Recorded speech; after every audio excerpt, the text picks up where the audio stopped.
Last week, Iowa Governor Kim Reynolds signed a bill into law reforming Iowa's area education agencies. School districts will get 60% of general education and media services funding next school year. And in 2025, districts will have full control of those funds, not the AEA. Also in the fall of 2025, all Iowa school districts will get 10% of funding for special education, while the AEAs will be guaranteed to get the other 90%. The bill also shifts oversight and authority over AEAs from local school boards to the director of the Iowa Department of Education. Now, AEAs are trying to navigate these changes, and some wonder what their services will look like in the future. That's right. KTIV's Clayton Anderson was able to speak with the chief administrator at Northwest AEA in Sioux City and has more on his plans moving forward. Iowa's area education agencies are dealing with a lot of unknowns in the wake of sweeping reforms signed into law by the governor. Moving forward, school districts in Iowa will have options when deciding what to do with funding for educational services and media services, money that had gone to the AEAs, not the districts. And it's completely fee for service.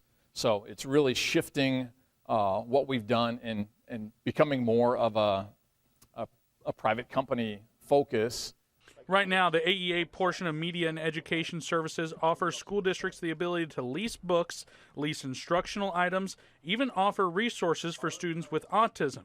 AEAs also share other materials throughout their region, which means every school district has access to these supplies. The AEA here in Northwest Iowa is still having to decide how their services will look in the upcoming years. One thing they currently provide is what you see behind me, which is different science kits that go to area schools. As funding shifts from AEAs to schools, the head of the Northwest AEA says he's looking forward to information found by a task force.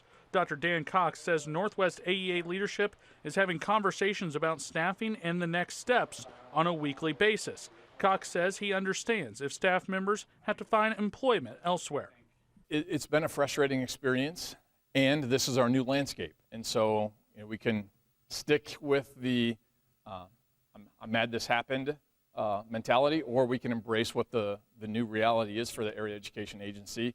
Cox says early estimates show larger urban schools could find services elsewhere or do them in-house. But he believes Northwest AEA services will continue to be a good option for smaller rural schools. In Sioux City, Clayton Anderson, KTIV News 4.